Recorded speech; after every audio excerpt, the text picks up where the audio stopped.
अस्सलाम वालेकुम। उम्मीद है आप सब खैरियत से होंगे। पेशी खिदमत है नावल बेलिबास मोहब्बत एपिसोड 8। रीमा अपनी मम्मा के सीने से लगी रोने लगी, अपनी बेगुनाही बताने लगी। उसकी मम्मा को उस पर यकीन था कि वो ऐसी घिनौनी हरकत नहीं कर सकती, लेकिन इंस्पेक्टर ने उन्हें छोटी झूठी रिपोर्टें दिखा दी कि वो नशे और ड्रग्स से मुलविस है। उसके जिस्म में अभी निशानदेही हुई है। रीमा के पापा ने इंस्पेक्टर के आगे हाथ जोड़े कि वो अपनी बेटी को थाने में नहीं देख सकते। इंस्पेक्टर रीमा को छोड़ने पर राज़ी नहीं था, क्योंकि वो रीमा को बेलिबास देख चुका था। उसकी नीयत रीमा के लिए ख़राब हो गई थी। उसने रीमा के घर वालों को भारी रकम लाने को कहा। इंस्पेक्टर ने कहा वो उन्हें 4-5 लाख ला दे, बाकी वो खुद संभाल लेगा। उसके पापा को कुछ समझ नहीं आया कि वो कहाँ से लाएं। उन्होंने काशिफ को कॉल करके सब बताया। काशिफ ने सब कहानी सुनते ही उसका नया ड्रामा समझते हुए नफ़रत का इजहार किया। आखिर रीमा के पापा और उसकी मम्मा के कहने पर घर से रीमा के जहेज़ के लिए सोना और पैसा इकट्ठा किया लाने को कहा। सब कुछ पुलिस के हवाले करने के बाद वो घर लौट आई। मुदस्सिर ने थाने में रीमा की रिपोर्ट पढ़ ली थी। रीमा की मम्मा ने उसे घर आने को कहा, लेकिन मुदस्सिर ने कहा रात हो गई है, अभी फिर कभी आएगा। रीमा के पापा ने भी उसका चेहरा पढ़ते हुए कहा कि ठीक है, अभी जाओ। वो घर आए और रीमा के सर पर हाथ रखकर बोले, बेटे, जाने वाले को रोका नहीं जा सकता। वो समझ गए थे कि मुदस्सिर रीमा की ज़िंदगी से जा चुका है। वो भीगी आंखों से कमरे में आई। रीमा को अपनी किस्मत पर रोना आ रहा था। वो अपनी माँ से लिपटी मौत की आरज़ू करने लगी। उसे अब समझ में नहीं आया कि खुदकशी हराम क्यों है। 2 दिन बाद मुदस्सिर की माँ ने कॉल करके रिश्ता ख़त्म कर दिया। रीमा मुदस्सिर से बात करना चाहती थी। कॉल अटेंड होने के बाद रीमा ने कहा, शुक्रिया। मुदस्सिर, शुक्रिया किस बात का? रीमा, ये बताने के लिए कि कितना एतबार है मुझ पर। इस बार आजमाइश मेरी नहीं, तुम्हारी भी थी। मुदस्सिर, लेकिन बात इज्जत की है। बाद में इन बच्चों का क्या होता? उससे शादी कौन करता? रीमा, अगर मैं तुम्हारी बीवी होती और बाद में ये सब होता तो? मुदस्सिर, तो भी मैं अलग हो जाता। और वो खामोश हो गया। थोड़ी देर बाद कॉल कट गई। रीमा गहराई में खो गई। अभी वो बेगुनाह है और उसे जिस्म का पैमाना सिर्फ इतना है। बेगुनाह होते हुए वो मुजरिम बन गई थी। इस वाक़े के बाद मोहल्ले वालों ने उनके घर आना जाना छोड़ दिया। रिश्ते करने वाले भी नहीं आती थी। रीमा के अब्बू ने घर बेचकर फैक्ट्री के करीब एक छोटा सा घर ले लिया। घर के करीब एक दीनी दरसगाह थी, जहाँ कुरान पाक पढ़ाया जाता था और बयान के साथ कुरान पाक का तर्जमा भी पढ़ाया जाता था। रीमा ने अपना मामूल बना लिया था बयान सुनने का, और कुरान पाक तर्जमे के साथ पढ़ती थी। वो लड़की जिसके कमरे में मेकअप का सामान होता था, डाइजेस्ट होते थे, वहाँ अब इस्लामी किताबों का एक ज़ख़ीरा था। वो लड़की सारी रात मोबाइल इस्तेमाल करती थी, अब वो दिन रात तस्बीहात करती। रोज़ाना दर्स गाह जाते एक फ़कीरनी उसे रास्ते में बैठी घूरती रहती थी। किरण की शादी को 4 साल गुजर गए थे। एक दिन उसकी कॉल मामा के नंबर पर आई। उसने कहा कि वो बहुत बेचैन है और वो रोने लगी। मामा से माफ़ी मांगने लगी और बाबा से भी माफ़ी करने का कहा। रोते रोते उसने रीमा से बात करने का कहा। रीमा ने आवाज़ से अंदाज़ा लगाया कि उसकी आवाज़ बहुत थकी हुई है और वो बीमार लग रही थी। वो रीमा की आवाज़ सुनते ही रोने लगी और माफ़ी मांगने लगी। रीमा ने कहा कि उसके दिल में कोई खलिश नहीं है, लेकिन वो अपने गुनाह का एतराफ़ करने लगी। किरण ने कहा कि उसे रीमा और असद के दरमियान आने की सज़ा मिल रही है, और ये भी कि उसका दिल उसके दिल जितना बड़ा नहीं है कि ये सब बर्दाश्त कर लूँ। मैं तो अंदर ही अंदर तुमसे हसद करती रही, और जब खुद पर वक्त आया तो पता चला अब वो तुम दोनों की ज़िंदगियों से दूर जा रही है। असद आज भी तुम्हारा है, वो तुमसे मोहब्बत करता है, मुझसे नहीं। हो सके तो उसे अपना लेना। ज़िंदगी रही तो दोबारा बात होगी। अल्लाह हाफिज़। रीमा बुत बने सब सुनती रही। कॉल बंद हो गई। उसके दिल में किरण के लिए कोई खलिश नहीं थी, और असद उसके दिलो दिमाग में नहीं था, ना ही वो उसे सोचना चाहती थी। यहाँ से जाने के बाद असद को पता चला कि किरण को घरदारी नहीं आती थी। उसे एहसास होता कि रीमा से उससे कितना चाहती थी। वो बात बात पे किरण को ताने देता। उसी टेंशन की वजह से उसका पहला मिसकैरेज हुआ और उसका बच्चादानी का साइज़ भी नॉर्मल नहीं था। डॉक्टर ने उसे 2 साल वक्फे का कहा। 2 साल बाद दोबारा प्रेगनेंसी में उसे खून की कमी हुई तो दोबारा मिसकैरेज। इस बार बच्चादानी में ठहर गया। डॉक्टर को फौरी ऑपरेशन करना था। अब उसे एहसास हुआ कि वो नहीं बचने वाली। उसने एक बार रीमा के घर वालों से माफ़ी मांगने का सोचा। असद से भी रीमा को अपनाने का कहा। असद रीमा से की गई ज्यादती पर शर्मिंदा था, और ये कि किरण का ख्याल ना रख सका। کرن کی وفات کے بعد اس کی تدفین وہیں کر دی۔ ریما آج بھی معمول کے مطابق درس چاہ رہی تھی۔ اس نے آج بھی فقیرنی کو اس طرح دیکھا تو اس کی طرف چل پڑی۔ وہ ایک پرات میں باسی روٹی کے ٹکڑوں کو سالنوں میں مند رہی تھی۔ تم یہاں ہر وقت بیٹھی رہتی ہو، تمہارا کوئی نہیں ہے کیا؟ ریما نے پوچھا۔ فقیرنی نے اس کا ہاتھ پکڑ کر بیٹھ کر جواب دیا، آج بڑی دیر سے آئی، میں کب سے انتظار کر رہی تھی۔ فقیرنی نے ریما کا ہاتھ پکڑ کر نیچے بٹھا لیا۔ اس کا جواب دیے بغیر اوپر دیکھتے ہوئے بولی، وہ آزماتا بھی اسی سے ہے جسے وہ چاہتا ہے۔ وہ بھی اس کی بات سمجھی ہی ہوگی کہ فقیرنی نے اس کا ہاتھ پرات میں رکھ دیا۔ کھالے کھالے سب تیرا ہی ہے۔ ریما اس پرات کے قریب اسے دیکھنے لگی کہ وہ دوبارہ بولی، کھالے سب تیرا نصیب ہے۔ ریما نے آنکھیں بند کر کے پاگلوں کی طرح کھانا شروع کر دیا۔ فقیرنی نے زور سے قہقہہ لگایا اور کہا، یہ کامیاب ہو گئی، اب تو جانے اور تیرا فیصلہ۔ ریما نے سٹوری اور ناول کے لیے ریما روتے ہوئے کھا رہی تھی۔ جب اس نے آنکھیں کھولیں تو وہاں کوئی نہیں تھا۔ اس کے ہاتھوں میں مٹی تھی لیکن منہ میں سالن کا ذائقہ بھی موجود تھا۔ وہ حیرت سے اٹھی اور درسگاہ کی طرف چل دی۔ کرن کی وفات کو 1 سال ہو گیا تھا۔ اسد نے خود کو بدل دیا تھا۔ وہ ریما سے شادی کرنا چاہتا تھا اور وہ اب ریما کی پسند کے مطابق بدلنا چاہتا تھا۔ وہ پاکستان واپس آتے ہی ریما سے ملنا چاہتا تھا۔ اس نے فیصلہ کیا کہ وہ ریما کی تمام غلطیوں کو بھول کر اسے اپنائے گا۔ اس نے پاکستان واپس آتے گھر والوں سے ریما کے گھر جانے کا کہا۔ اس کے گھر والے اس بات پر راضی نہیں ہوئے لیکن اسد کی ضد کی وجہ سے مان گئے۔ وہ ریما کے گھر آئے اور اس کے ابو سے اس کا ہاتھ مانگا۔ اختر نے بتایا کہ اسد بہت شرمندہ ہے۔ ریما کے ابو نے صاف انکار کر دیا، کہا اسد کا اب کوئی تعلق نہیں ہے ریما سے۔ اگلے دن اسد ریما کے گھر آ گیا۔ ریما کے ابو گھر نہیں تھے، دروازہ کھولا تھا۔ اسد کھلا دیکھ کر اندر آ گیا۔ سامنے ریما بیٹھی ہوئی تھی۔ ریما پہلے سے زیادہ خوبصورت ہو گئی تھی۔ وہ فوراً ریما کے پاؤں پڑ کر رونے لگا اور معافی مانگنے لگا۔ ریما نے جلدی سے پردہ کیا اور اپنی ماما کو آواز دی۔ وہ محرم اور نامحرم کا فرق جان چکی تھی اور اسد اس کے لیے نامحرم تھا۔ کچھ دیر بعد ہی ریما کے ابو آ گئے۔ انہوں نے اسد کے اس طرح آنے پر غصہ کیا۔ اسد اس بات پر شرمندہ تھا۔ اسد نے ریما سے صرف ایک بار ملنے کا کہا اور یہ بھی کہ وہ صرف پردے میں بات سن لے۔ ریما کی ماما نے اس سے اجازت طلب کی جو کہ اس نے دی۔ اسد پردے کے پیچھے بیٹھا اپنے گناہوں کا اعتراف کر رہا تھا اور کہا کہ اگر وہ اسے ایک موقع دے تو وہ اس کی ساری غلطیوں کو نظر انداز کر کے اس سے شادی کر کے اسے خوش رکھے گا۔ وہ ہاتھ جوڑے ریما کے جواب کا منتظر تھا۔ ریما اسد کی بات سن کر ہنسنے لگی۔ تم مجھے معاف کرو گے؟ میری ماضی کو نظر انداز کرو گے تم؟ واہ کیا بات ہے! اسد مجھے تم سے کوئی شکایت نہیں ہے، اور رہی بات گناہ کی تو وہ میں خود گناہ گار ہوں۔ میری نظر میں کوئی برا نہیں ہے، ہر کسی نے اپنا حساب دینا ہے۔ تم آزاد ہو۔ میرے پاس تمہیں دینے کے لیے کچھ نہیں ہے، اور رہی بات خوشی کی تو وہ اس کے راستے پر منحصر ہے، اور میں جس راستے پر ہوں خوش ہوں۔ اور آخری بات، جو حق کے راستے پر چلتے ہوئے انہیں حق کو والے ہی سمجھتے ہیں۔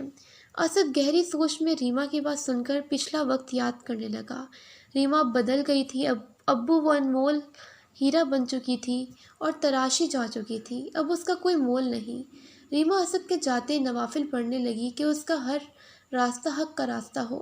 ریما کی والدہ کو اس کی شادی کی فکر ہونے لگی۔ ریما کے والد کہتے، نیک بیٹیاں بوجھ نہیں ہوتی۔ ادھر عمیر کو عمر قید کی سزا ہو چکی تھی۔ نور کی طبیعت بے چین رہتی، اسے ڈرگز کی عادت ہو گئی تھی، جس کے نہ ملنے کی وجہ سے وہ جسم فروشی کے اڈے پر جا بیٹھتی تھی۔ وقت گزرنے کے ساتھ لوگوں نے اسے منہ لگانا چھوڑ دیا۔ اب وہ بھیک مانگنے پر آ گئی۔ شعبان کا مہینہ چل رہا تھا۔ ایک دن ریما کے والد نے ریما ماما کو کہا کہ انہوں نے فیکٹری کے موجودہ امام صاحب، جو کہ عالم دین ہیں، ابو بکر صاحب کو گھر پر کھانے کی دعوت دی ہے۔ اگلے دن ریما نے مشروب کے ساتھ کھانے میں بنائے۔ ریما کے والد اور امام صاحب دونوں نے کمرے میں بیٹھ کر کھانا کھایا اور گھر والے امور پر باتیں کیں اور عشاء کی نماز کے لیے چلے گئے۔ اس دوران ریما کی ماما اور ریما دونوں اپنے کمرے میں رہیں۔ اسے نہ امام مسجد کو دیکھا نہ سنا۔ ابو بکر صاحب کچھ دن پہلے ہی فیکٹری میں امام مقرر ہوئے تھے۔ ان کا اخلاق بہت اچھا اور ملنسار تھا، جو لوگوں کو ملنے پر مجبور کر دیتا تھا۔ ان کی عمر 33 سال تھی اور ان کی شادی نہیں ہوئی تھی۔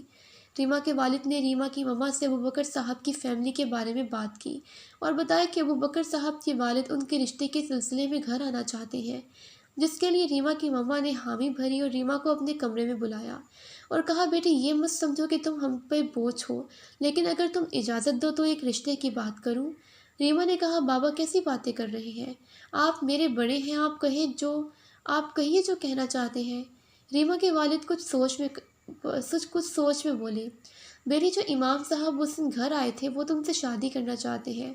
तुम पर कोई ज़बरदस्ती नहीं, लेकिन मैं तुम्हारा फ़र्ज़ अदा करना चाहता हूँ और ये रिश्ता तुम्हारे लिए मुझे माकूल लगा है।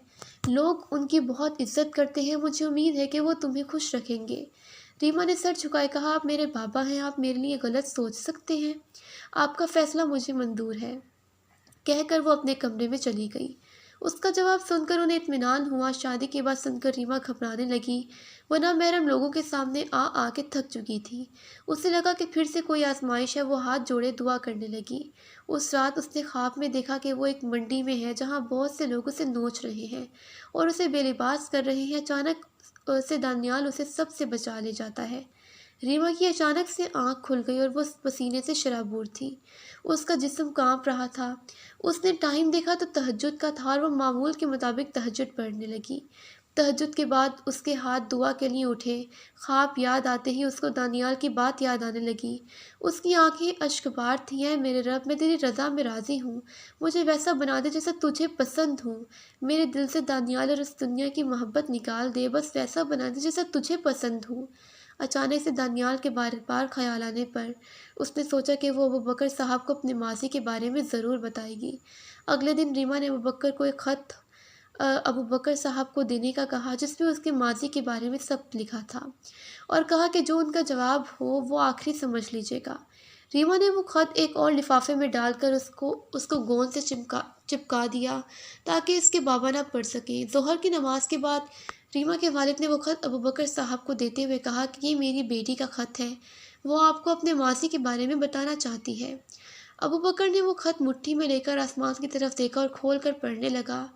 रात को ईशा की नमाज के बाद अबू बकर ने रीमा के वालिद को चंद बातें की और जवाब लिखकर दे दिया।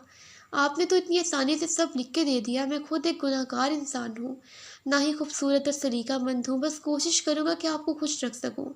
बस मैं चाहता हूँ कि आप मुझे शादी के बाद देखें, कहीं मुझे देखकर इनकार न कर दें। इसलिए इसे मेरी इल्तिजा समझें। अबू बकर ने रीमा के वालिद को कहा कि 2 दिन बाद मेरे घर वाले निकाह तारीख के सिलसिले में आएंगे। उनका इरादा हो तो हाँ कर दीजिएगा। रीमा का जवाब पर थोड़ा अजीब लगा, लेकिन वो इस इल्तिजा पर राज़ी थी। वो खुद भी नहीं चाहती थी कि निकाह से पहले उसे कोई नामहरम देखे। रीमा की फैमिली देखने में डिसेंट थी। अबू बकर के वालिद ने उसे अबू बकर के बारे में बताना शुरू किया। मेरा बेटा आलिम है, वो चाहता है कि निकाह के बाद ही तुम दोनों एक दूसरे को देखो। वो थोड़ी देर रुकी और फिर बोली, मेरा बेटा जैसा भी है लेकिन तुम्हें खुश रखेगा। फिर उन्होंने रीमा की मर्जी जानी। रीमा खुद ही चाहती थी कि निकाह पर्दे में हो। उसने अल्लाह का नाम लेकर हामी भर ली और 18 रमज़ान को निकाह की तारीख मुकर्रर हुई, क्योंकि उसके बाद रीमा ने एतकाफ़ में बैठना था। अबू बकर की वालदा ने उसका मुंह मीठा करवाया और कहा, रुखसती भी जल्द होगी, बगैर किसी रस्म के, जैसे अबू बकर को बेहतर लगेगा। अगले दिन फौजिया ने रीमा को कॉल करके उसके बारे में सोचने का कहा और एहसास दिलाना चाहती थी कि वह बदल गया है, और मज़ीद कहा कि वो तुम्हें तुम्हारा माज़ी भुलाकर कबूल करना चाहता है, जो कि कोई और मर्द नहीं कर सकता। तुम्हारी ज़िंदगी का फ़ैसला है, सोच कर तो देखो। लेकिन रीमा के लिए इज्जत की कोई अहमियत न थी। उसने साफ इनकार कर दिया और कहा कि आइंदा इस मौजू पर बात ना करे। रीमा के दिलो दिमाग में ये बात बैठ गई थी कि कोई भी उसके माज़ी को भुला नहीं सकता। ईशा की नमाज के बाद रीमा सोचने लगी कि फ़िल वक्त तो अबू बकर ने ख़त पढ़कर कुछ नहीं कहा, लेकिन क्या वो शादी के बाद उसके जिस्म की खयानत कबूल करेगा? अगले दिन रीमा के वालिद ने खुशखबरी सुनाई कि वो रीमा की वालदा और उसके साथ उम्रे के लिए जा रहे हैं ईद के बाद। रीमा की मम्मा ने जब पैसों का पूछा तो उन्होंने रिटायरमेंट से मिलने वाले पैसों का बताया। रीमा ये बात सुनकर बहुत खुश हुई, लेकिन उसने अपने बाबा से कहा कि वो अबू बकर से उसके जाने की इजाज़त लें, और ख़ुद भी इरादा किया कि वो निकाह के बाद अबू बकर से इजाज़त ज़रूर लेगी। आखिर रमज़ान की 18 तारीख आ गई। अबू बकर अपने एक अंकल और वालदैन के साथ आया। रीमा अपने कमरे में सादा से लिबास में अपनी वालदा और अपनी एक बाजी आलमा के साथ मौजूद थी। निकाह खाने पर्दे में उसका निकाह पढ़ाने की इजाज़त मांगी। रीमा ने इजाज़त दी। रीमा ने हक महर के अलावा बाकी शराइत से मना कर दिया।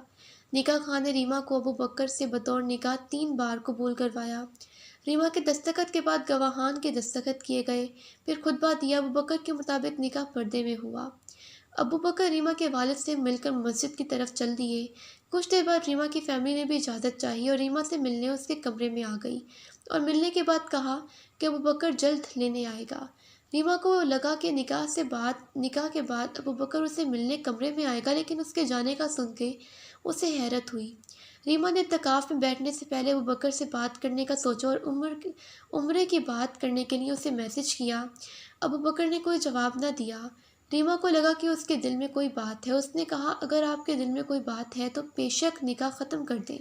میں نے آپ کو عمرے کا بتانے کے لیے میسج کیا اور میں اعتکاف بیٹھنے کا بتا رہی ہوں۔ ابو بکر کا رپلائی آیا، نہیں، میں موبائل کم استعمال کرتا ہوں اور میں منزل پڑھ رہا تھا، میسج نہیں دیکھا۔ ریما نے عمرے کے لیے اجازت لی اور اس کا ہاں میں جواب پا کر خوش ہوئی، لیکن اس نے کہا کہ آپ بھی ساتھ چلیں۔ ابو بکر نے کہا کہ آپ مجھے ساتھ محسوس کر لیجیے گا۔ ریما نے فون رکھا اور اعتکاف کی تیاری کرنے لگی۔ عید کی نماز کے بعد ابو بکر ریما کے ساتھ کافی دیر مسجد میں موجود رہے۔ پھر ریما کے والدہ کو کال کی، لیکن ریما سے بات کیے بغیر کال بند کر دی اور کہا کہ اسے مبارکباد دے دیں۔ ریما کو بہت زیادہ برا لگا کہ وہ اب نکاح میں ہے، لیکن پھر بھی مبارکباد نہیں دی۔ ریما نے میسج کیا کہ اگر مصروف نہیں تو کال پر بات ہو سکتی ہے۔ کوئی جواب نہ دینے پر ریما نے کال کی تو نمبر مصروف کر دیا اور دوبارہ کال کرنے پر ابو بکر نے اٹینڈ کی اور آہستہ آواز میں سلام کیا۔ ریما، السلام علیکم، کیسے ہیں؟ ابو بکر، وعلیکم السلام۔ ریما، عید مبارک۔ ابو بکر، خیر مبارک جی۔ ریما، اگر تھوڑی دیر بات ہو سکتی ہو تو؟ ابو بکر، نہیں۔ ابو بکر ٹوٹی ہوئی آواز میں بولا۔ ریما نے گھبراتے ہوئے کہا، وہ عمرے کی اجازت چاہیے تھی، بلکہ میں چاہتی ہوں ساتھ چلیں آپ۔ ریما ایک سانس میں بول رہی تھی کہ کہیں کال نہ بند ہو جائے، اور وہ بھی ہو گئی۔ اور میسج آیا، کیا آپ دانیال سے محبت کرتی ہیں؟ ریما، میرا دل صرف اللہ کی ذات کے لیے ہے، کیا آپ نے اسے معاف کر دیا؟ ریما، میرے دل میں کوئی خلش نہیں، معاف کیا میں نے۔ ابو بکر نے کہا، خیر میں اجازت دے دی، آپ جا سکتی ہیں، میں عمرے کے بعد لے جاؤں گا آپ کو۔ میسج دیکھ کر آہ بھری اور موبائل مما کو دے دیا۔ 2 دن بعد فلائٹ تھی، جو کہ ڈائریکٹ لاہور سے جدے کی تھی، پھر آ کے مکہ جانا تھا۔ اسے سب وقت میں ابو بکر نے کوئی رابطہ نہ کیا۔ شام کو چچا چچی ملنے آئے۔ جانے سے پہلے اس نے ابو بکر کو کال کی اور نمبر بند ملا۔ اسے بہت برا لگا، خیر اللہ کا نام لے کر چل پڑی۔ ایئرپورٹ پر چیکنگ کے بعد اعلان کیا گیا تو احرام باندھنے لگے۔ آخر جہاز نے اڑان بھری۔ ریما ونڈو سے باہر کا منظر دیکھ رہی تھی، ہاتھ میں تسبیح لیے ٹیک لگا کر بیٹھ گئی۔ جدے پہنچ کر چیکنگ، فنگر پرنٹس اور پھر تصدیق کے بعد گاڑی میں مکہ مکرمہ روانہ ہو گئے۔ گاڑی نے ہوٹل پر ان کو روکا، سامان ہوٹل کے کمرے میں رکھا اور عمرے کی ادائیگی کے لیے روانہ ہو گئے۔ جیسے جیسے ریما کے قدم اٹھ رہے تھے، ریما نے آنکھیں بند کیے بغیر دعا کے لیے ہاتھ اٹھا لیے۔ اپنے گناہوں کی معافی مانگنے لگی، میرے مالک، آج تیرے گھر تیری رضا سے ٹھہری ہوں۔ میں اس قابل تو نہیں، لیکن اپنے گناہوں کی معافی مانگنی ہوں اور اپنے والدین اور تمام مسلمانوں کے گناہوں کی معافی مانگتی ہوں۔ وہ گر گراتے ہوئے دعا مانگتی رہی۔ ریما طواف کرتی جا رہی تھی اور سوچ رہی تھی کہ 7 سال اسے کہاں لے گئے ہیں۔ جس نے پیار کیا اس نے برباد کیا، اپنی بہن کو کھویا، دوست نے دوستی کے مطلب کا مذاق بنایا۔ اس کے آنسو تکبیرات کے ساتھ گرنے لگے۔